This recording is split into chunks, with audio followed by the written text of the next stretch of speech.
The test is in 4 parts: Part 1, Part 2, Part 3, and Part 4. Now look at Part 1. Part 1.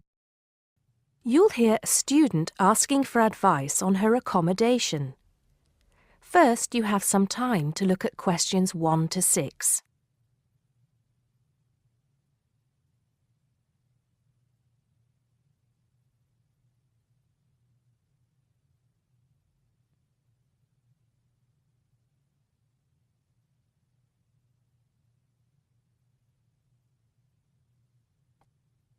Now we shall begin. You should answer the questions as you listen, because you will not hear the recording a second time. Listen carefully and answer questions 1 to 6. Good morning. So, what can I do for you? Well, it's about the accommodation where I'm staying at the moment. First, can you give me your name and address, please? Yes, I'm Maria Dominguez, and the address is 12 Pine Tree Terrace. It's in Westcliff. I'm staying with 2 other students. There's actually 4 of us in the house, us 3 students and the lady who rents the house to us. So, is there a problem? Well, there are a few, actually. You know, I'm a first-year student, and though I lived away from home for a while when I was studying over the summer in Mexico City, I've never lived abroad, and it's a big change for me. The course is tough, but that's not the main difficulty. I'm coping with that up till now, anyway. The accommodation was arranged for you by our office, wasn't it? It's a nice place by the sea. Okay, but it's difficult. There are only a few buses, and it takes about 50 minutes. It's just so far away, and there's no way I can get back if I want to stay on after 7. And also the other thing is, there's nothing to do there. It's basically just a village. All my friends stay on campus. What about the girls you live with? Do you get on with them? Well, when I see them, but one of them is hardly ever there. Mostly she stays in a house with friends. They've got plenty of extra space, you see. The other girl is quiet as a mouse and hardly ever leaves her room. The landlady's friendly enough, though a bit forgetful, and she doesn't keep the place very clean. I don't have any real problem with her as a person, though. I understand it's rather far away. So I suppose you'd like us to find you a place in the halls of residence or closer by in the town. That would be good. You did say in your brochure that most first-year students are offered a place in halls. I think it actually said final-year students have priority there. They need the library facilities more for studying for their finals. Before you hear the rest of the conversation, you have some time to look at questions 7 to 10.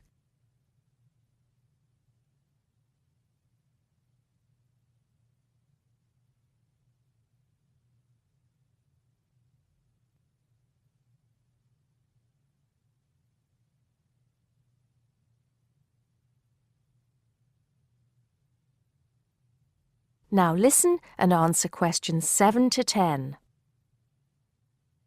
Anyway, let's see what we can do.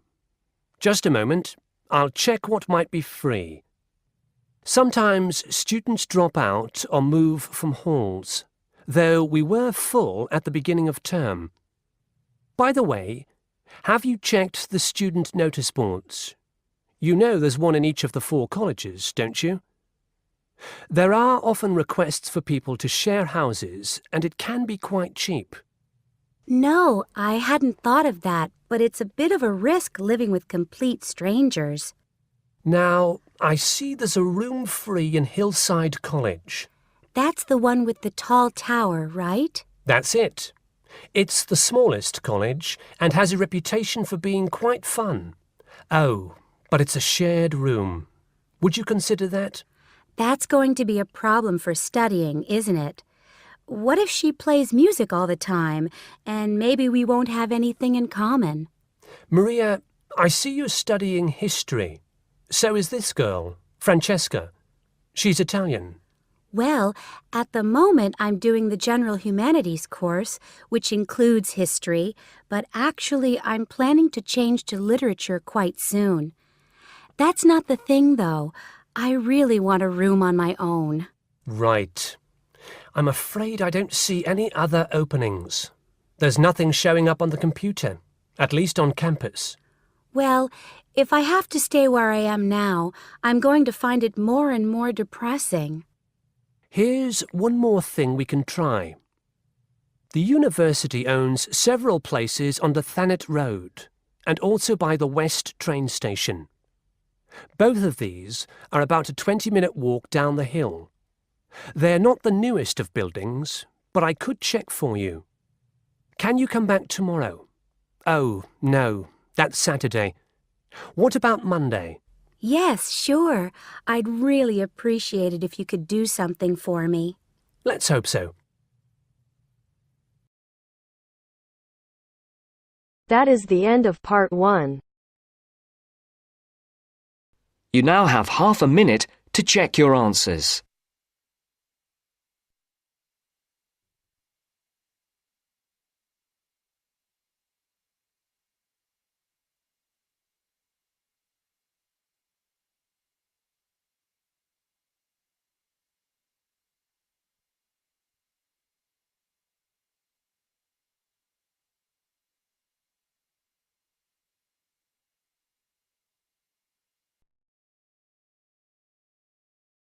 Now turns to part 2.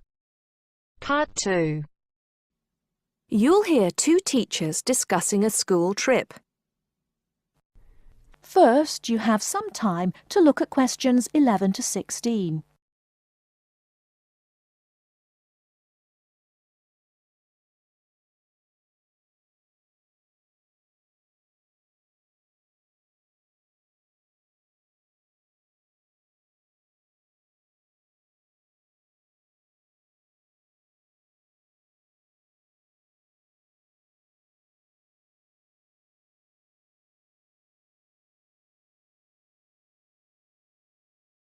Now, listen carefully and answer questions 11 to 16.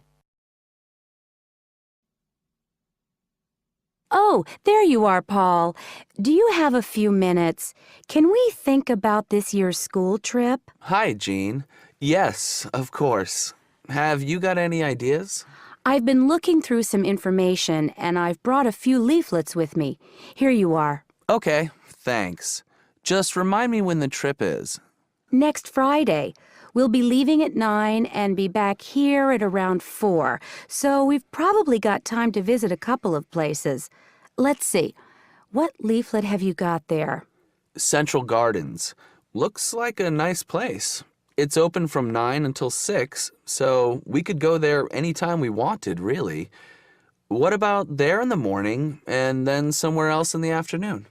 Farmer's Market would be an option first as well, at least until they close at 1. Or we could try Grey Castle. That should be possible in the morning or in the afternoon. Oh, hang on.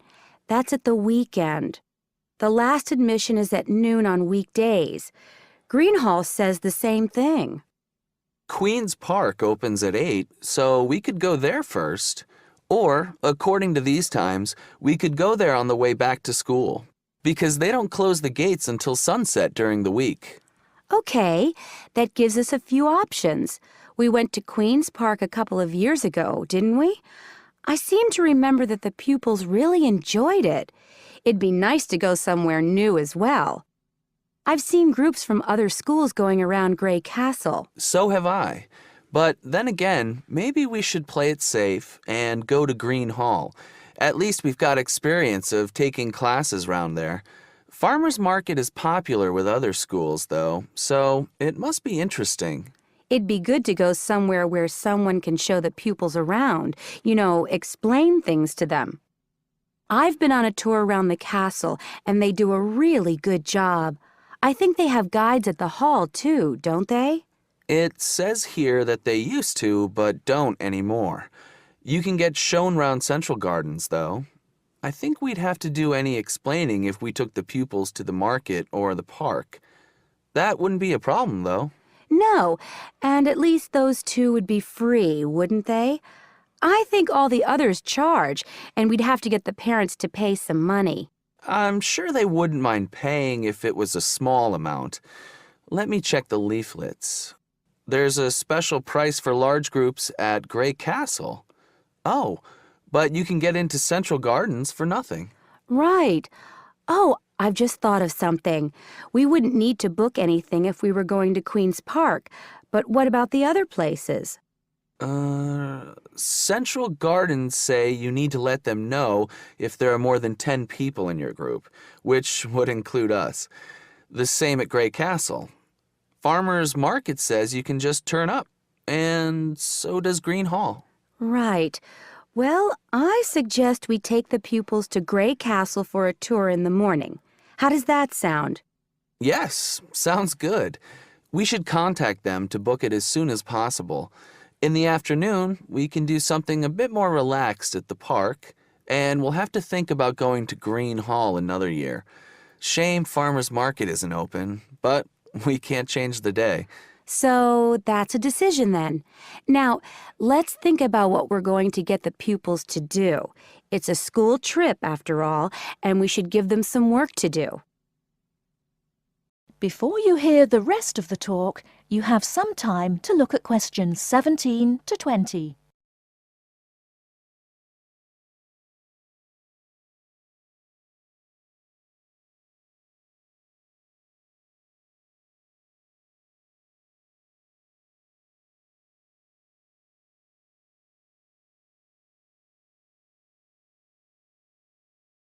Now listen and answer questions 17 to 20.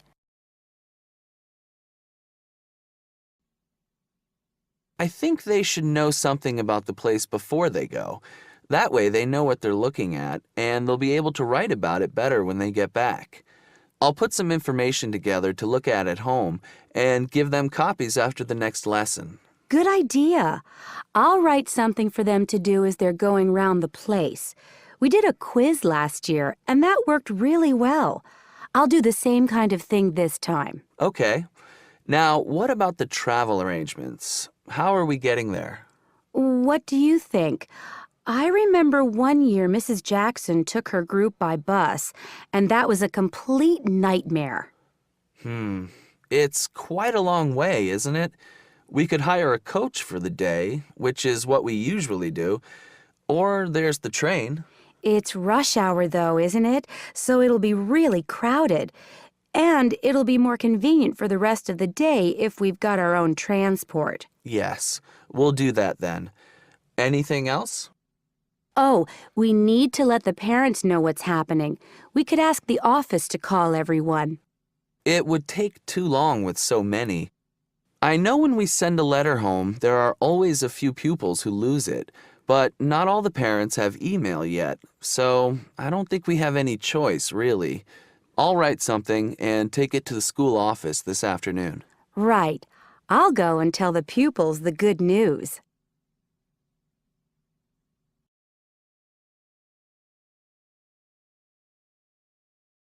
That is the end of part 2. You now have half a minute to check your answers.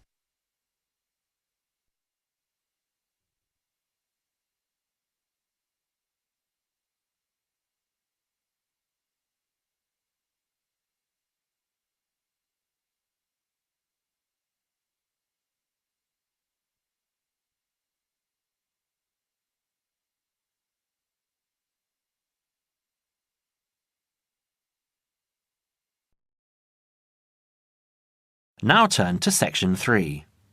Section 3. You will hear a dialogue between two students, David and Jim. First, you have some time to look at questions 22 to 25.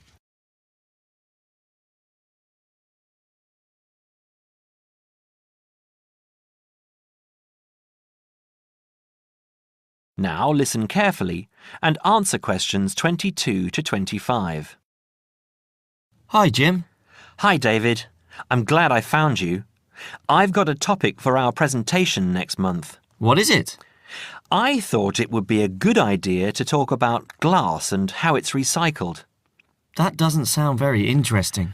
That's what I thought, but it is.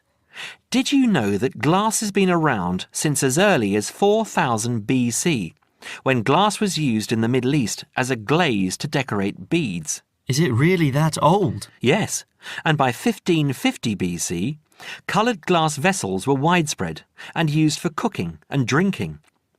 The earliest known clear glass is a vase found in Nineveh in Assyria, dated from around 800 BC, which is now in the British Museum here in London. You know, I think I've seen that. I was at the British Museum a couple of months ago with Lisa. We don't realise how valuable glass was.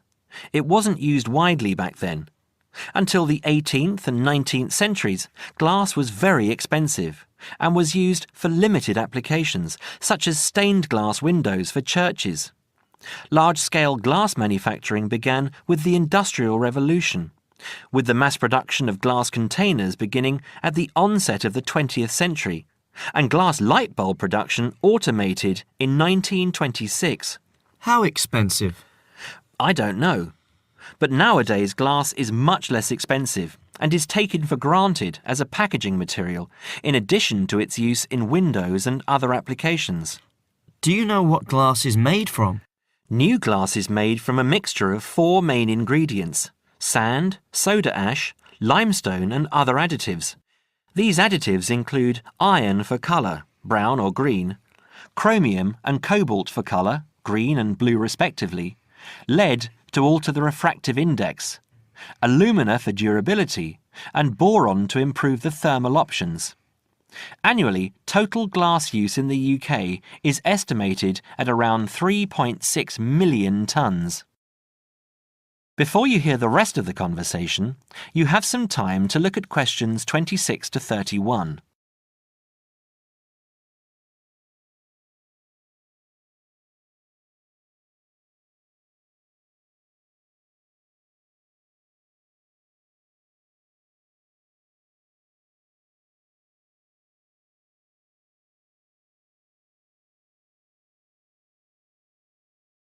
Now listen and answer questions 26 to 31. You're kidding. That's phenomenal. What do we do with all that glass? Where does it go? Using present technology, the UK glass industry has the capacity to recycle over 1 million tonnes of glass each year. And this, coupled with the material's unique ability to be infinitely recycled without compromising its quality, creates a compelling case for the recycling of glass. Despite this, glass makes up around 7% of the average household dustbin, and last year over 2.5 million tonnes of this material was landfill. How can glass be recycled? It can be recycled indefinitely as part of a simple but hugely beneficial process, as its structure does not deteriorate when reprocessed. In the case of bottles and jars, up to 80% of the total mixture can be made from reclaimed scrap glass, called cullet. What's it called? Cullet. C-U-L-L-E-T. Cullet from a factory has a known composition and is recognised as domestic cullet. From bottle banks it is known as foreign, and its actual properties will not be known. Recycling 2 bottles saves enough energy to boil water for 5 cups of tea. You know, I wouldn't mind a cuppa now. Did you know that recycling reduces the demand for raw materials? There is no shortage of the materials used, but they do have to be quarried from our landscape, so from this point of view, there are environmental advantages to recovering and recycling glass. For every tonne of recycled glass used, 1.2 tonnes of raw materials are preserved. Recycling also reduces the amount of waste glass which needs to be used as landfill. I know.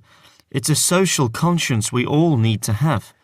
Taking part in recycling the waste we produce makes us think about the effects we are having on our environment and enables us to contribute towards a greater level of sustainability. It's not all about economics, you know. I'm sure you're right, Jim. That is the end of section 3.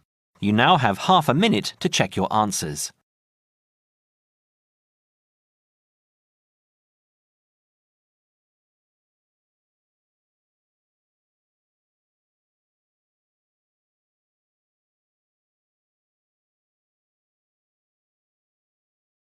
Now turns to Part 4. Part 4. First, you have some time to look at questions 31 to 40.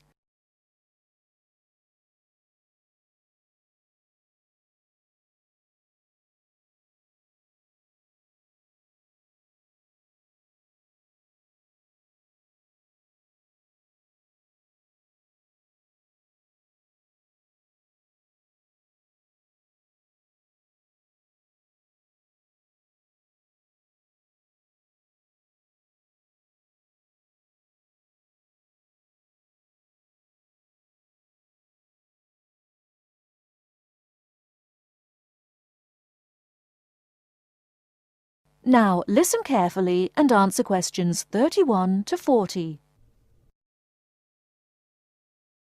Today I'm going to talk about the city of Barcelona and its architecture. First, the city. Barcelona is a city of some 1.5 million people. It is a port situated on the northeast coast of Spain in the province of Catalonia. The people speak Catalan as their native language, but most are also fluent in Castilian Spanish and some speak English too. The city centre is surrounded by a ring road which encloses a grid with two major roads running diagonally across it. These are the Avenidas Diagonal and Meridiana. Probably the most famous street in Barcelona is La Rambla, which connects the Plaça de Catalunya in the town centre to the statue of Columbus on the water's edge. All along the centre of this wide boulevard are stalls selling flowers and artistic works.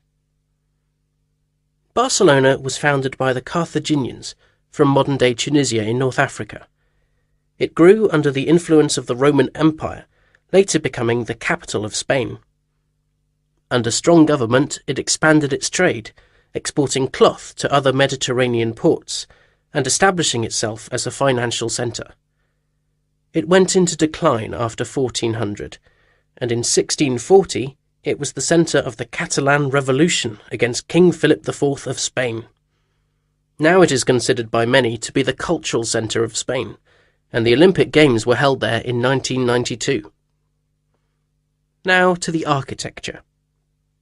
Throughout the city there are many fine buildings, churches, cathedrals, markets and squares, which date back to the 13th century. One very fine square, which can be entered from La Rambla, is the Plaça Real, or Royal Square. This was built by Molina in the 19th century. 7 narrow passages lead into a large central area, which is surrounded by 2-storey buildings. Most of the ground floor is occupied by restaurants and bars, and it is traditionally a place of music and entertainment. It is impossible to talk about the architecture of Barcelona without mentioning Gaudi, who dominated the scene from the 1880s until his death in 1926. His style was unique, a decorative form of Art Nouveau, the style of the 1920s and 30s in Europe. It was based on organic natural forms, which often seem to defy the qualities of the materials they are made from. I will mention just 3 of his best-known works today. The first is Güell Palace. This was built for the Count of Güell, one of Gaudi's main supporters. The building features 2 arched gates, which lead into the stable area. Inside are 2 circular staircases, one for people and the other for horses. The ground floor is built of brick, but there is also much natural stone used in the construction. The roof is quite fantastic, with brightly coloured sculptures built around the chimneys and ventilation shafts. Another project commissioned by Güell is the park named after him. This was meant to be a garden city with 50 houses, but in fact only 2 were ever finished. The influence of nature is strong in the cave-like spaces and animal figures, and again, much use has been made of brilliantly coloured surfaces. But the greatest of Gaudi's works is still under construction, and it is not expected to be finished until 2041. He began work on this cathedral, known as La Sagrada Familia, Church of the Holy Family, in 1882, which means that it will have taken 159 years to complete. The finished building will have 18 towers, the highest being 170 metres high. The building will be 95 metres long by 60 metres wide, and it will hold 13,000 people, a truly impressive monument to Gaudi's great genius. And that's all we have time for today. Next week, we'll look at some of Gaudi's smaller projects and also his furniture designs. Please make sure that you complete your assignment on Le Corbusier by this coming Friday. That is the end of part 4. You now have half a minute to check your answers.